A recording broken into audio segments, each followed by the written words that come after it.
thank you for being here. We've been planning to get together with you for some time, and alhamdulillah, now is the opportunity for us. Let us talk a little bit about your own, how should I say, transitions that have brought you into Islam. Maybe that would be interesting, right. Then we'll go into other things. Well, I'm originally from California. My father was a university professor in Northern California, and on my mother's side, actually, they've been in California for over 100 years, so it's an old Californian family. And I was raised, Christian background. My father was Catholic, my mother was Greek Orthodox, but I was actually, if anything, more towards the Greek Orthodox side. And then 1977, I became Muslim, which was very early on for me, just at my age. How old were you? I was 17. You were 17. And I think from then just began a journey that took me several different places. I studied in the Middle East, and I ended up in West Africa, Northern Africa. But before you get into your odyssey, you said that you became a Muslim at the age of 17. Right. What brought about this change? I mean, was there something extraordinary that was happening in your life, or were there influences that, or was it just your own? No, I think it's interesting because statistics have shown that conversion of people to interreligiously, but also intra-religiously, usually occurs between the ages of 12 and 21, which people don't realize that. But it's actually more common for people of a younger age to have religious inclinations than at an older age. And I think maybe some people tend to find religion, or at least a spiritual tradition, because I was much more interested in spirituality than religion at that age. I think I kind of... That is unusual, though. I mean, spirituality is a heavy topic. I think for me it was a confrontation with death at an early age. I was in a serious car accident, and that began a journey of reflection just about death and the nature of life, and also coming to terms with the fact, because I think as individuals, all of us at a certain point in our lives suddenly become aware of our mortality. And for some people, I mean, you're a physician, so I think you know that for some people it happens quite late in life, that perhaps never happens. Or never happens at all until those last moments. Like even in the Quran points that story of Fir'aun, I mean, at the end, yes. So people, I think, just the idea of mortality is something that hit me very early on in life, and looking death very close, up front, I think will give somebody an introspective perspective, and that's what happened to me. And then it began a search, because I was in Catholic schools, and so I'd been exposed to religion quite a bit, and I really. Although I think there's a lot of positive things to religion, I think there's a lot of very negative things as well. And that can be said about any religion, though. No, any religion, and I'm using religion in a very broad sense of how we live our lives, right? But particularly, absolutely, I feel how religion manifests in human cultures is problematic. Well, that's interesting. We'll come back to looking at the religion and faith and spirituality a little bit later. All right. But so that after having gone through an experience, I sort of tend to think that a lot of people who convert have some defining moment of this kind. Do you agree, or? Well, this is another fascinating topic. If you look at one of the great conversions in the Islamic tradition is Umar ibn al-Khattab, and we know that he was literally on his way to kill the Prophet, peace be upon him. And by the time he gets to the door, I mean, there's a whole side scenario that takes place of going to his sisters. But in the same day, by the time he gets to the door, he's converting to the way of Islam. So conversions, it's a really unusual thing. You're saying that there is also this higher dimension. I think there's so many variables involved with conversion itself that it's very hard. People have asked me, how did you become Muslim? And I find that a really hard a question to answer, simply because you're dealing with such a multidimensional situation. And there's so many variables. From one perspective, we could say that our journey to whatever unfolds in our life begins literally with inception. And there's an argument, and it certainly is the Islamic one, that it begins prior to inception. So, you know, we can look at it materialistically and say, well, this happened and this happened. I was having an identity crisis, which according to Erickson's psychosocial theory, I mean, this is what happens during that period of time. We're trying to resolve our identity and things like that. So we can look at it from a materialistic perspective, but I don't think it's simply can be limited to that, although there's certainly that element exists, and I wouldn't deny that. Yeah, but I think by the same token, the kind of experience that sometimes people can look back to when they were either looking at imminent death, or I mean, I have this conversation with my patients also sometimes who are going through that, and then they say very clearly that something intrinsically or internally happens to them, and their whole view of life changes. Well, this is called fitrah, right? I mean, this is what the Quran calls fitrah, which is the inherent nature.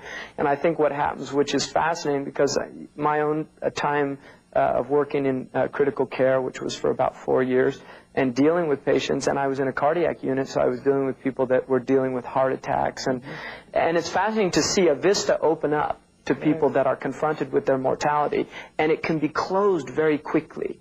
And oftentimes it's the physician who is complicit in the closing of that vista, because they'll remind them that this is, you know, things are okay. All you need to do, I think, you know, you've had a slight infarct. There's not a lot of damage to the tissue. You can have a good long life if you just, you know, cut down on the fat, lower your cholesterol and things like this. And suddenly you see, within a period of a day or so, a patient who has had this impact, in which they're saying, wow, I need to look at my priorities and what's important in life and where am I going and suddenly they're back on the phone calling, and I think my doctor says I can get back to work by, you know, 2 weeks or a week. And so it's fascinating. So I think vistas do open up for human beings.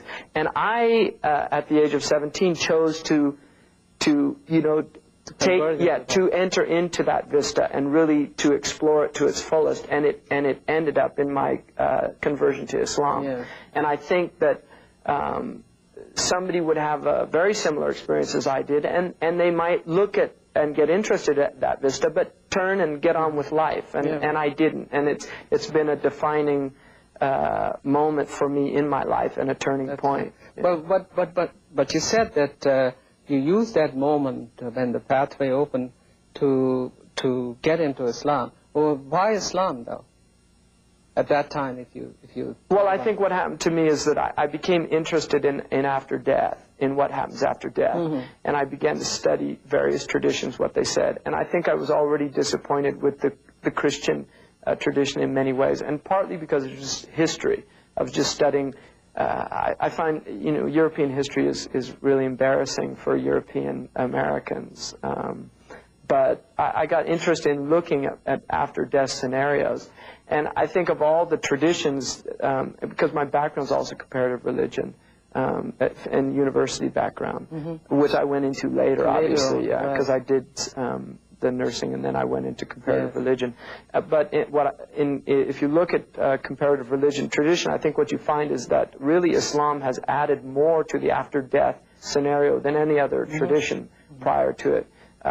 Though Christianity has. Yeah, but they don't have a great detailed account of literally what takes place. And what I find fascinating is work like of Raymond Moody's Life After Life and different books. And I actually, at 17, went to see him lecture.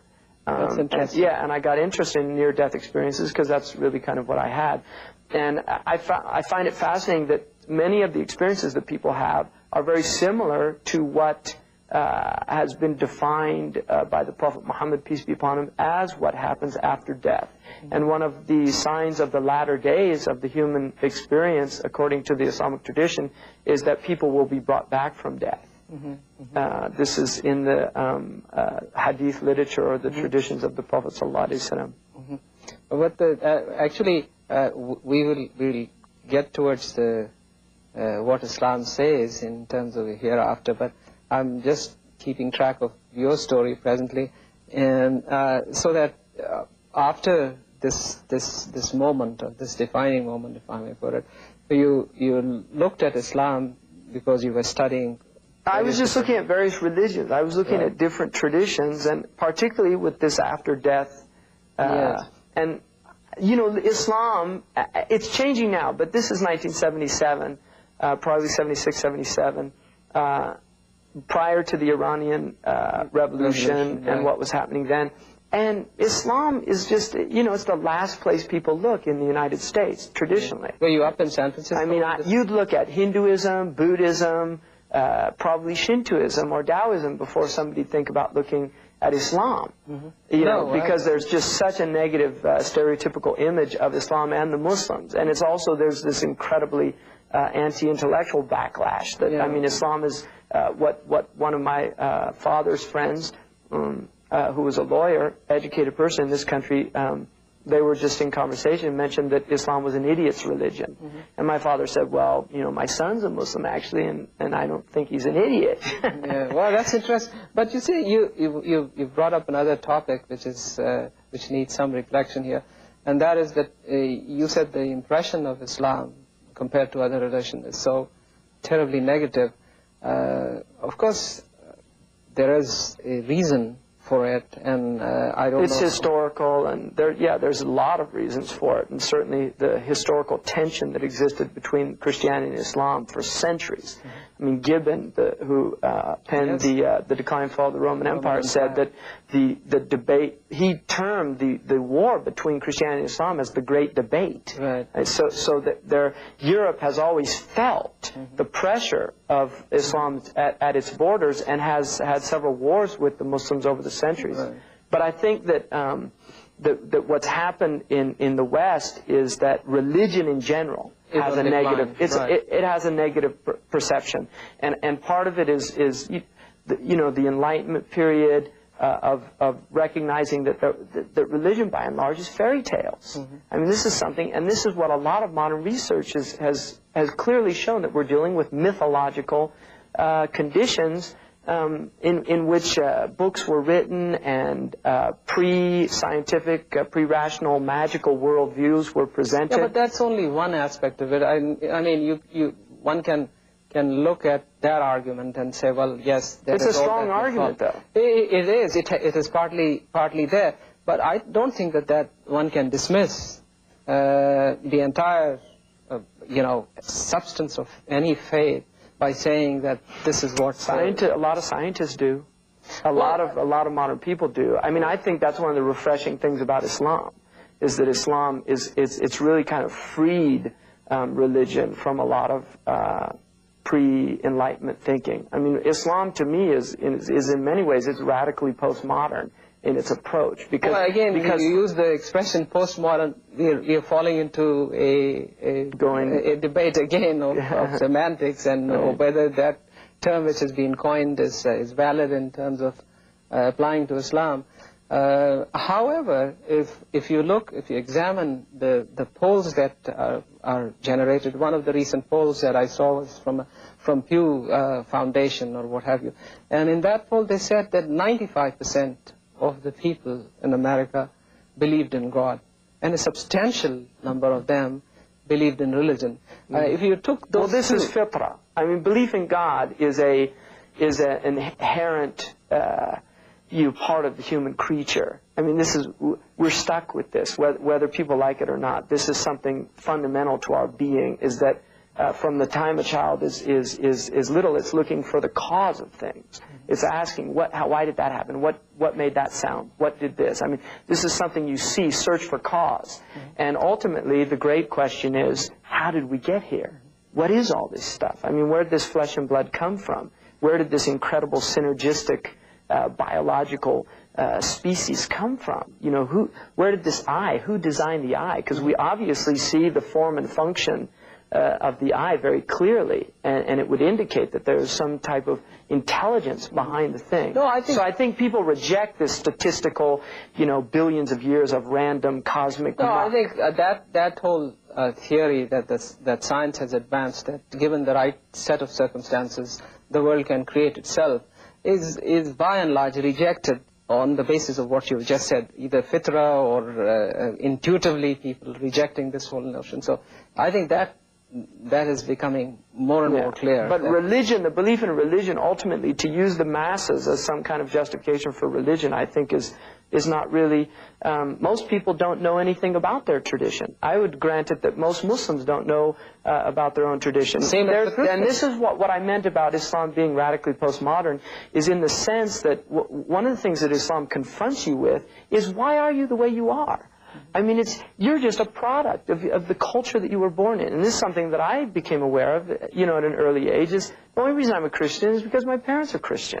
The only reason it's a congenital condition. It's a congenital condition, and I really haven't given it a whole lot of thought. I mean, I was taught that there's a Santa Claus. I was taught that there's an Easter Bunny. Had I grown up in Sri Lanka or in, it would have been something, in West Africa they call it girfaf. They scare people. Instead of the boogeyman, they say girfaf. It's this, bear-like creature that comes out and snatches little kids that don't do what their parents say.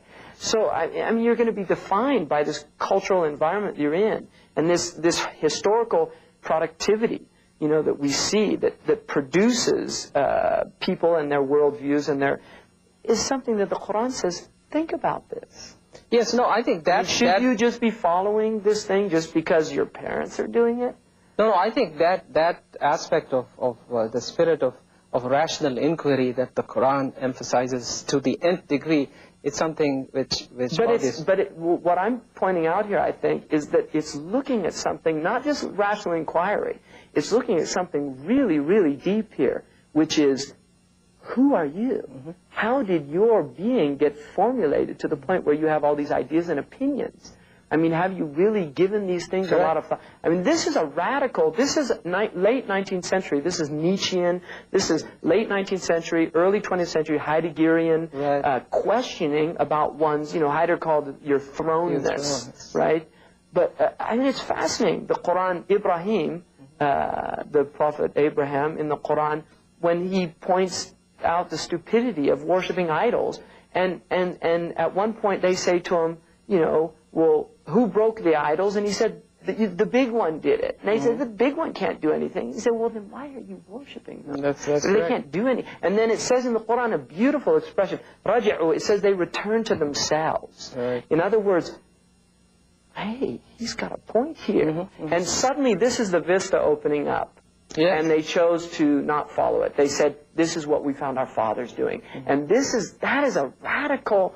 The other paradigm shift, actually. It's a paradigm shift. Right. And you can either go with it or become the Inquisition that wants to put out anybody that's forcing you to have to think about, the radical implications of the new paradigm that's emerging. Mm-hmm. Now, we were pursuing this journey of yours. Now you have just had a defining moment or experience, and then you already are pursuing the study of Islam, and then later on you go to college or... Actually, I was in my first semester of college, and when I became Muslim, I left that, in fact. And then I went to England, and... At the age of 17? Yeah. And your parents just sort of... I actually became Muslim like a month or so before my 18th birthday. Mm-hmm. And so, I left after, I spent a short time here, I think about 6 months. Yes. And then after that, I left. And I think initially, when you become, when you do something that radical, like changing your entire way of life, your entire way of thinking. And Islam is not, Islam is quite monolithic in its approach. But was it an agreeable parting with your parents, or at that time did it strain your relationship? No, I think initially it was just difficult for my parents to understand. Mm-hmm. And both my parents are university educated, very broad-minded people. I mean, my father was a humanities professor, and very philosophical inclinations in his worldview. And my mother went to Berkeley, and that says enough. Yeah, that's right. Yeah. So, you know, she was very active in the civil rights movement. I mean, I grew up, you know, she took me when I was 12 to the Soledad brothers. Oh, yes. It was in the 60s. Yeah, Yes. to George Jackson's prison trial, just to see, you know, what was happening, that there were political struggles going on in this country. She was very opposed to the Vietnam War. So I did grow up with a lot of awareness. With a lot of awareness, social awareness, very much so. And certainly about the inequities in our culture. System. You know, because we grew up in an area that is, you know, probably a more wealthier area. I mean, my family, my close family, there's wealth in my family. My particular family was not wealthy at all. So I did not grow up wealthy by any means. In fact, quite probably more the other end. But idea-wise... But definitely the area we were in was quite wealthy. And so I think my mother was, you know, wanted to make us sure that we understood that this country has a lot of inequities. So, you know, my sister was in Selma, Alabama, marching with, you know, I mean, that's the type of background that we were raised in. And the 60s was a fascinating time in this country. You know, Berkeley was right across the street from where I grew up, quite literally. I mean, it wasn't far at all. And we were aware that there were big things happening, you know, in the States. So I think initially, you know, my parents... they were just perplexed more than anything. And my mother's always been very accepting of whatever any of her children have done. So you went to England and then you... I went to England and I was with a community there and was studying. And they were probably more spiritually inclined. And although there was a... Were these the Naqshbandis or... No. But... probably there was a lot of political emphasis too, that Islam is a spiritual political movement. It's not politics without spirituality, and it's not spirituality with politics. So there was, I think, a balance. You still agree with that, or you? Oh, very much so. Absolutely. Yeah. I mean, we have a personal and a social transaction here. Yes. You know? Right. So I spent a few years in that community, and then what I... But you're not doing anything particularly, you were just... I was studying. I think I was studying very seriously. Yes. But then at a certain point, I realized that I wanted to learn Arabic because I wanted to get into the sources, you know, to really experience Islam from the source. And I think being at that age, because I'm still only at this point about 22, for me, it was still probably one of these things that could go either way. You know, there were a lot of people dabbling in religions in the 60s and 70s, and, you know, you become a Buddhist for a few years. And, the transitions are, you know. Yeah, so people did their religion thing in the 60s and 70s. 60s was very much in. Yeah, and early 70s also. Yeah. You know, it started changing with... you know, I mean, certainly 69 was a big turning point because of the Manson thing that happened in this country. But, you know, and then Jonestown was a major disaster to the idea of communities and religious communities.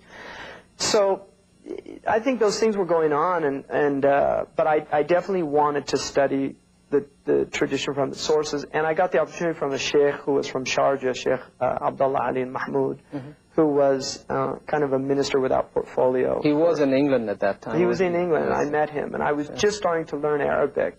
And he gave me an opportunity to go to the Emirates, and so I went to the United Arab Emirates, and I entered into a Islamic institute there in Al Ain, and I studied there, and I spent 4 years there, and then I actually became an imam in a small mosque, and in Sharjah, in Al Ain. In Al Ain, yeah, and I lived there, and alhamdulillah, it was a very good experience for me. And then during that time, I had met West African scholars and became very interested in traditional Islam that was still being taught in West Africa.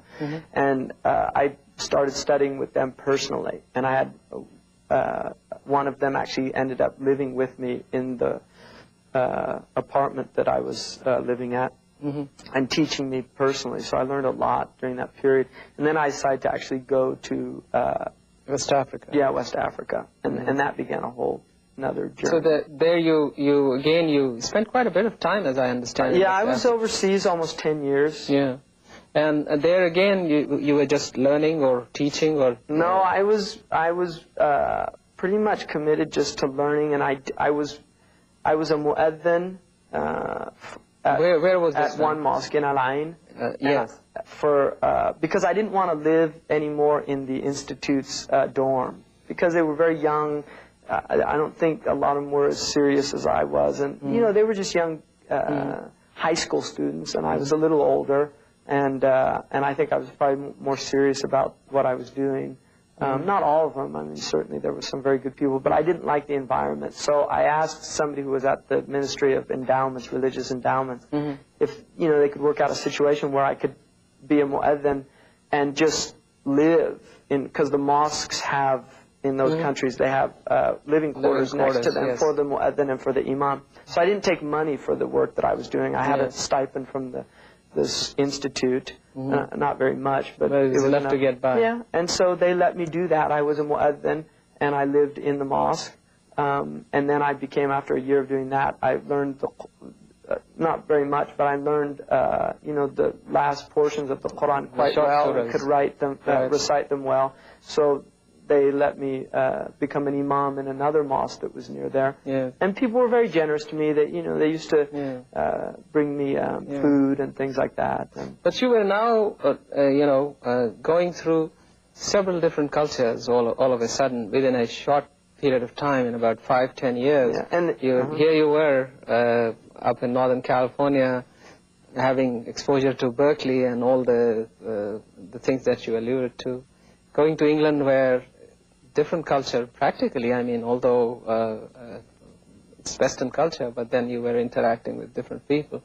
Now, in all of this, your obvious contact was Muslims, and they were from many different parts of the world, as I understand. So what was happening? Yes, that was the question. Well, that's a good question, and I think for me it was a big shock, because I think when I became Muslim here, I had no idea, because I knew so little about Islam and about Muslim cultures and about Muslim peoples, and I mean, really vague ideas in my mind about, and then suddenly, there's all this Hollywood stupidity starts reemerging into the subconscious, Saracens with their sabers at the gates, Allahu Akbar, and Sinbad, and all this nonsense coming out of the subconscious.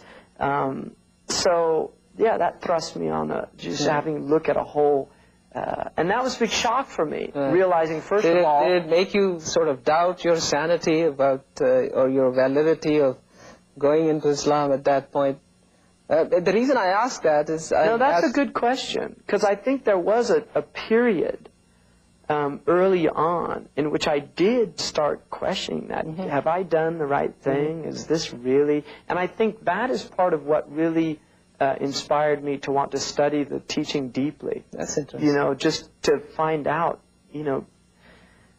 I'd given up my past, my background, in a sense, my country.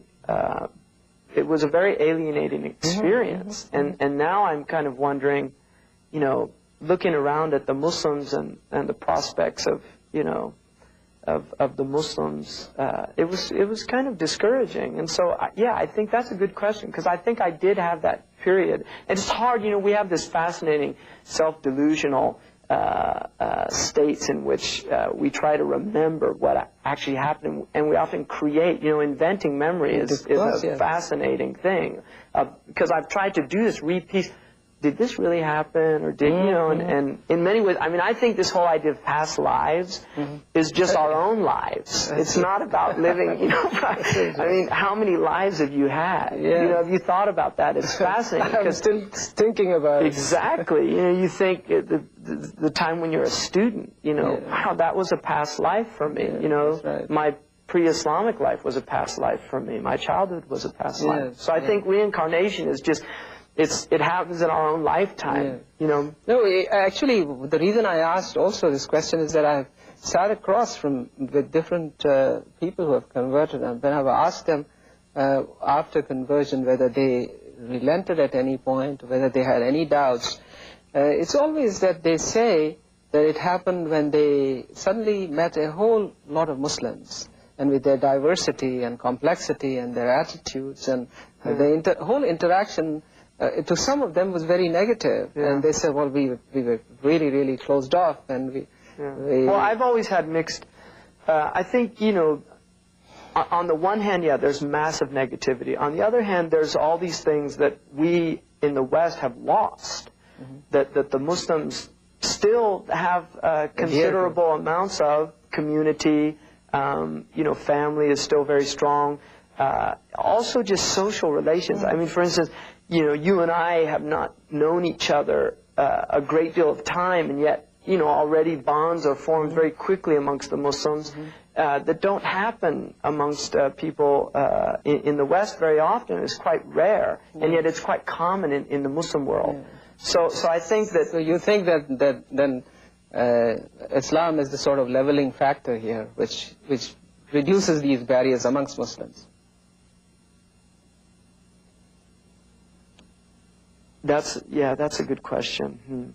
I think definitely that when you become a Muslim, or being a Muslim, is a very powerful force that is not the same as being a Christian, or not the same as being a Buddhist or a Hindu or some other religion. I think that the brotherhood that exists in Islam is much more powerful than I've seen in other traditions.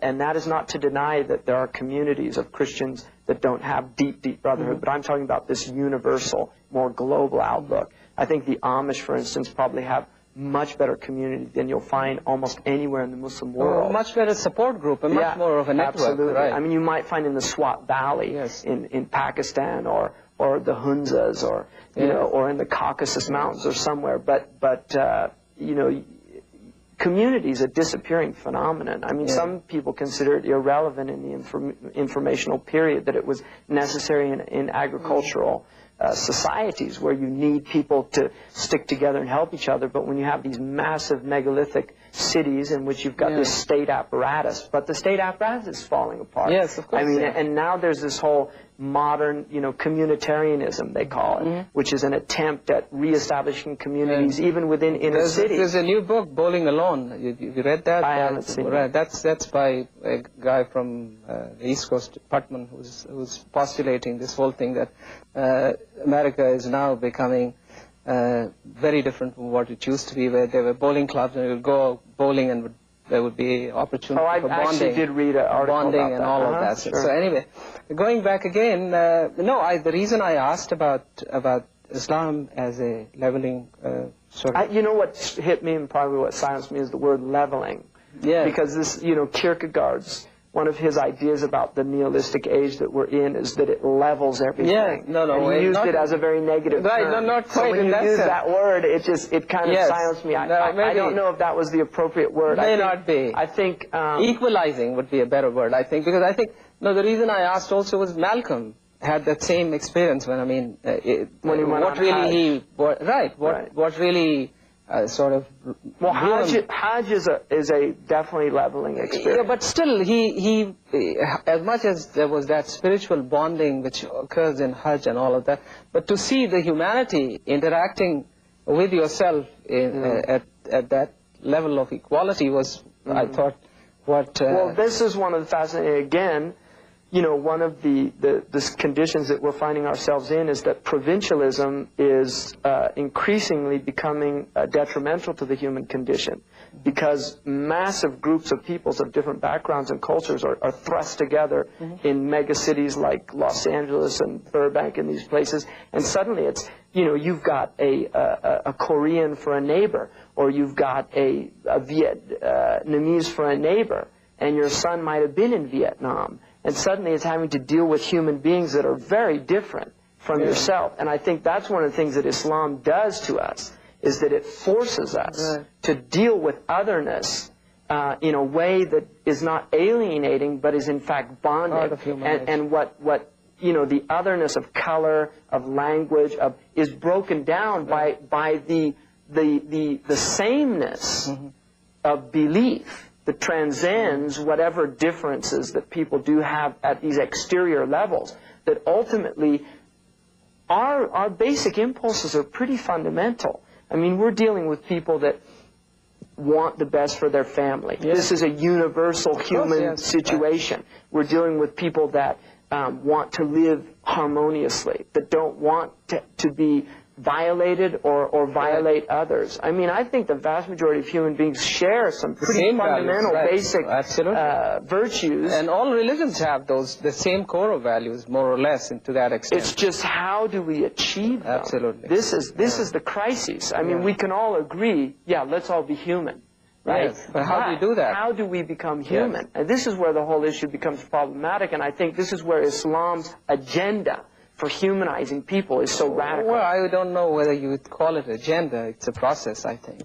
Well, I'm using agenda. See, we're looking at negative terms. Agenda can be, Yes. I mean, Islam does have an agenda, and its agenda is to transform people into kind of crude semblances of Bani Adam, or the Adamic species, to a true Adamic being, a true human being. I mean, I definitely think with that's... a conscience. With a conscience. Right. And the most radical way of doing that is having people pray together 5 times a day. Yes, of course, yes. You know, you're praying in a line, in a rank, with people, a black man is on your right side, a white man's on your left side, a Chinese, you know, and this is something pretty extraordinary. Yes. No, and the whole idea of being forced to touch them, yes. you know. Yes. Which shouldn't be feel forced. It should be a longing or a desire for that closeness and that intimacy that takes place in prayer. So that the social aspect, Ramadan. Yeah, no, I think there's no question that in all those and those universalizing Ramadan. Yes. The idea that we're all 1/5 of the world's population is fasting. Yes. 1 month out of the year together. I mean, you talk about harmonic convergence. So, you spent about 10 years in overseas, and then I came back here. You came back to Northern California again? Actually, Southern California. I see. And I studied, I was studying homeopathy, and then I was studying, I went into a nursing program and completed a nursing school. Yes. Program. Then I I was working in nursing, and then went back to the university to do a program in comparative religion. So, how long did that take for you? Well, altogether it's been about 7 years. Mm-hmm.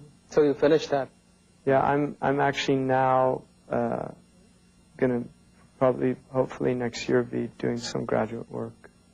Wonderful. So where are you finding all this time? Well, it's making time for. I mean, I'm very time conscious. I'm conscious of the hourglass ticking away, so I just try to utilize. Absolutely, man is in loss with time as passage, except for those who don't waste their time. That's right. So I just try not to waste time. Yeah. Time is very valuable to me. What sort of relationship now have you got with your parents? Is that all? Oh, wonderful. Really? Absolutely. So both my parents have a great. My sister became Muslim. All of my family now has a very good idea of what Islam is, and I've done it, I think, hopefully in a way that, you know, I'm not condemning them or just I think they all have an idea of what my life's about, and I think all of them, they're very impressed with, you know, I mean, it's quite difficult to have successful marriage in this modern 20th century, late part of it in California. Yeah. And, you know, alhamdulillah, my children are, thanks God, they very go visit healthy their grandparents and all of that. So I think, you know, generally they're very pleased. Yeah. Well, that's nice. Now, coming back to Islam and, of course, its impact on your own life, which is obvious since you're quite actively engaged in learning and teaching. And now, what difficulties do Muslims have in presenting Islam to the West in a proper way? Because we talked earlier on about how Islam is perceived. We didn't talk about our own role or our own responsibility of how we have either failed or succeeded? Good points. I think part of it is the fact that I think Islam's misperceived by the Muslims as well. I mean, it's not just a misperception that the Western people have, it's also a misperception that the Muslims have. And part of that is the fact that Islam has been reinvented, or, you know, what they term in philosophy or religious studies, redacted, by late 19th century and 20th century modernist revisioners of Islam. People have been called the reformers, some people call them the deformers. Who do you mean? I don't really like to get into specific individuals, because I think you're dealing with, on the one hand, infiltration into the Islamic academic cadre, which is quite pernicious. But on the other hand, you're dealing with just, unfortunately, people that were caught up in the flow of what was happening. I mean, when the Muslims were defeated by the colonialists, this was a great shock to the Muslim Ummah. And I think what happened is suddenly they were having to deal with the fact we've been defeated by the Europeans, who for centuries the Muslims had looked down on them as being unworthy of even their consideration. And you can see some of the letters that were written by Muslim rulers, unfortunately, to the Europeans, really with disdain and loathing. And so, you know, I think that one of the things that God does is He cures people with the thing that you know, with the medicine that they need to be cured, and the medicine of arrogance and pride. You know, the medicine is a very bitter medicine. It's called humility and submission. And I think what's happened to a Muslim world that became very arrogant and very prideful, we have really been humiliated. And if we don't learn this lesson... But have we? That's what my question is. I'm asking is that you say that our noses have been rubbed into the ground. Yeah. And I don't think we've learned the lesson yet. No, that's what I'm saying. But the wonderful thing about life is it keeps teaching you the same lesson over and over again. And unlike school here, where you can keep graduating on without having learned anything in the previous year, they'll put you to the next year. It doesn't happen in life. Life will just keep giving you the same lesson over and over again, and you get your diploma when you get the point. Right? And we haven't gotten the point. Because Muslims still think somehow that La ilaha illallah gives you some exalted position by the mere fact that you state that. Well, if that was true, then the hypocrites would certainly not be in the lowest portion of hell, because they say that too. So La ilaha illallah really, on the tongue, saying it has no...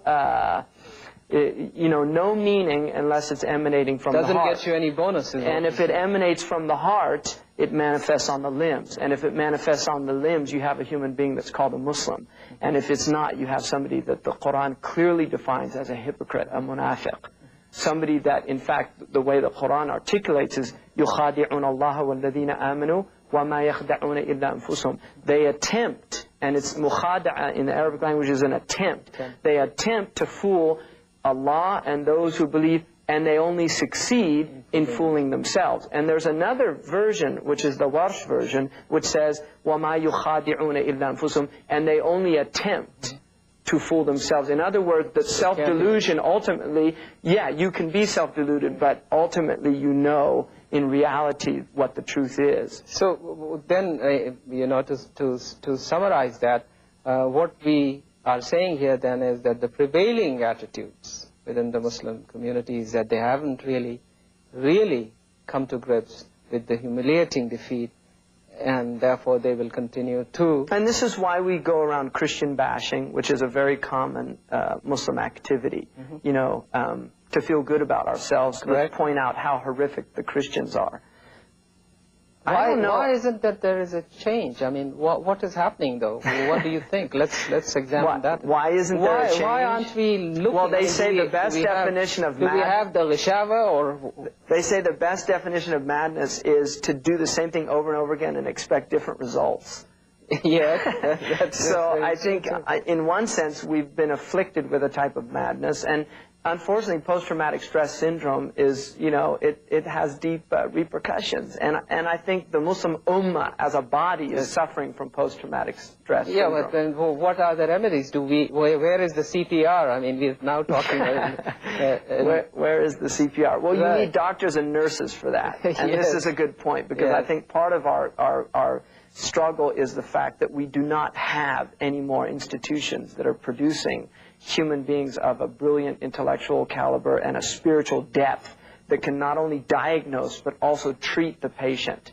And traditionally, this has been the realm of the ulama al-amilun, who are called the awliya, the people that are close to God in their knowledge and in their action. And those people traditionally have guided the Muslims through their devastating periods of time. Well, you can see quite literally that, and I don't like to get into colonial bashing, because I think it's a real dead end for the Muslims. Victimization is a dead end road. But nonetheless, there are some important features that need to be looked at. And one of them is the fact that our libraries, our scholars, our khanaqas and madrasas and tekkes and all these places where there was spiritual preparation, intellectual preparation of the Muslims, they were literally shut down.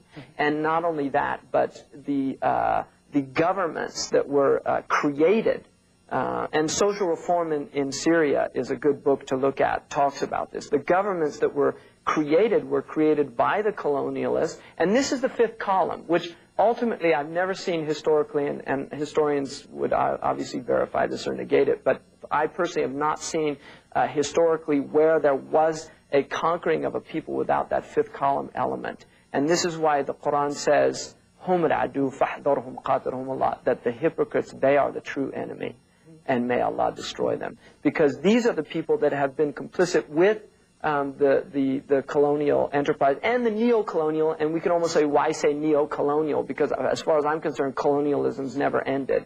It's just changed forms, because the chameleon-like nature of the West is one of its most extraordinary features, that it's able to change its form. Its cloak, yes. And this is what media and television is all about. Yeah, well, that is now cultural imperialism. We will come to that.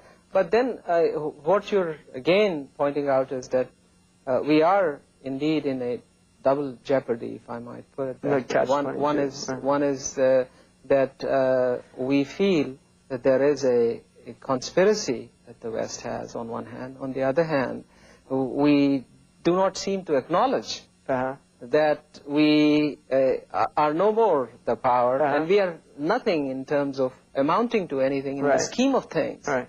Well, neither was the Prophet's Medina in the 7th century. So we shouldn't forget that. No, we shouldn't. And the Quran very clearly says, "Kam min fi'atin qalila ghalabat fi'atin kathira bi'idhnillah." How many times have a small faction defeated a great faction by the permission of God? And so we have, the Muslims, if they're obeying their teachings and practicing, then they have a permission, they have an authority, which is very powerful, and we shouldn't underestimate it.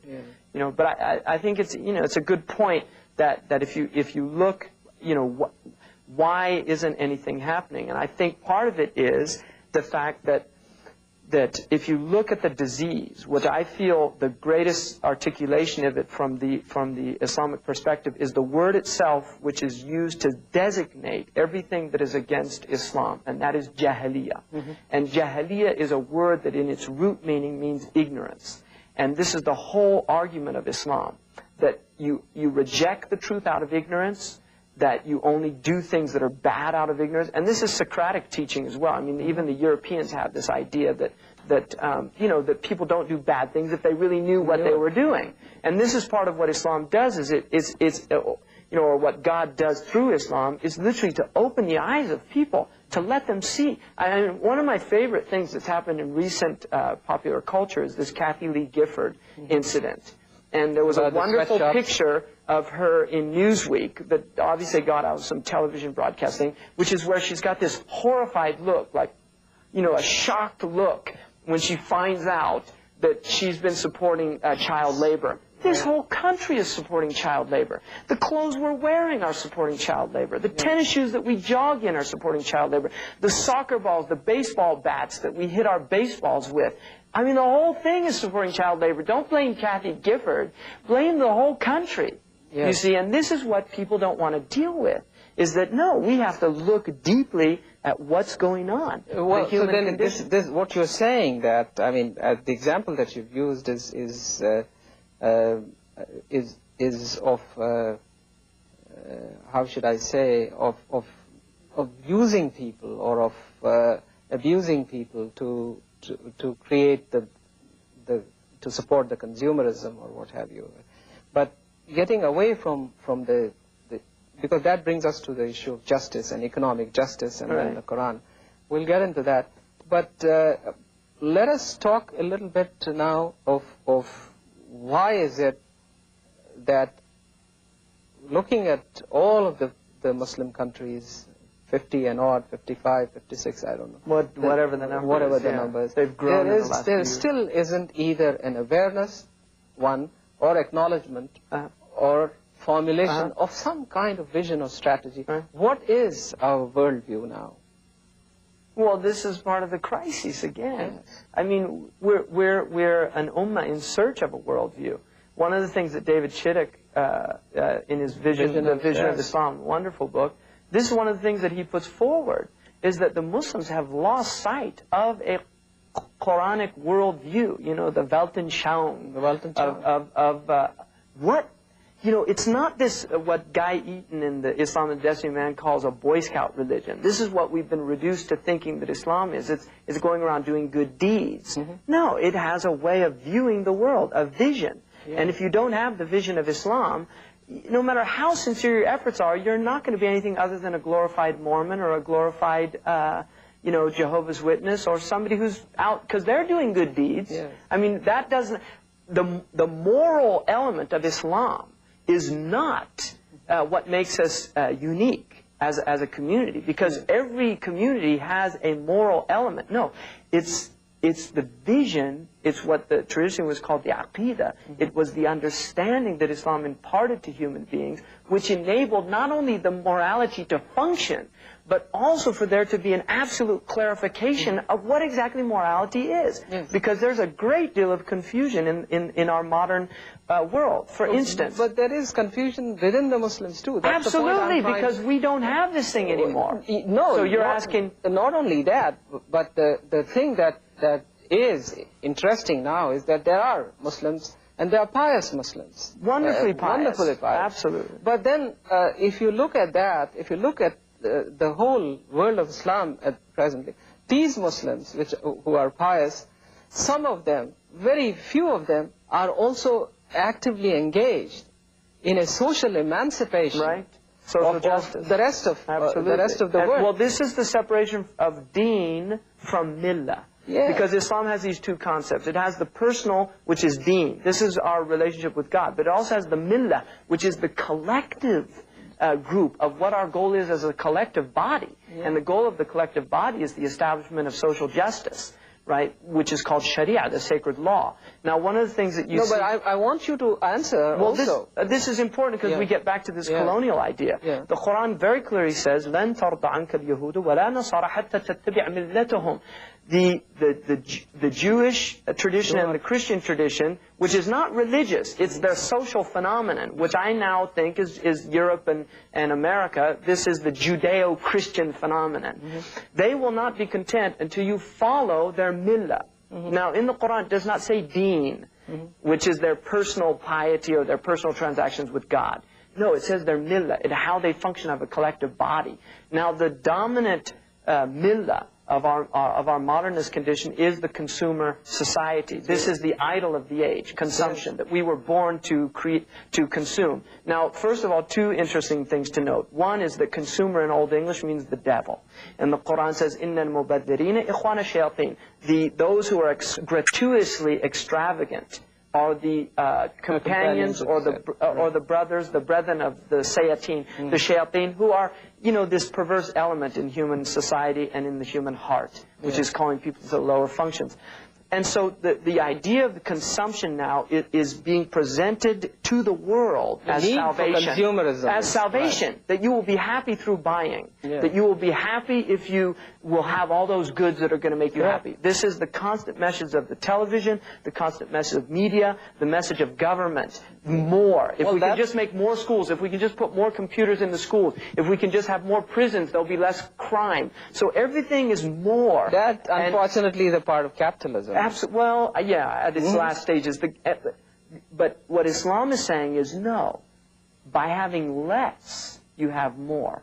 By diminishing your exterior wants and increasing your interior wants. Because we have interior and exterior wants. Our interior wants are not the same. Because if I'm cold, it's my body that's shivering. It's not my soul.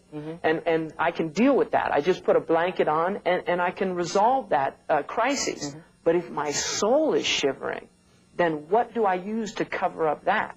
Well, you can attempt to put a blanket, which is what consumerism is. You see, no, buy, and the blanket doesn't work. Well, here's a new and improved, right? This is what they love to use in their commercials. The new and improved blanket. This will really make you warm. Oh, this new car. Wait till you get this new stereo, this new television. It just keeps going and going and going. And in the end, this human being is left consumed. Because the consumer is ultimately consumed. Because life consumes us.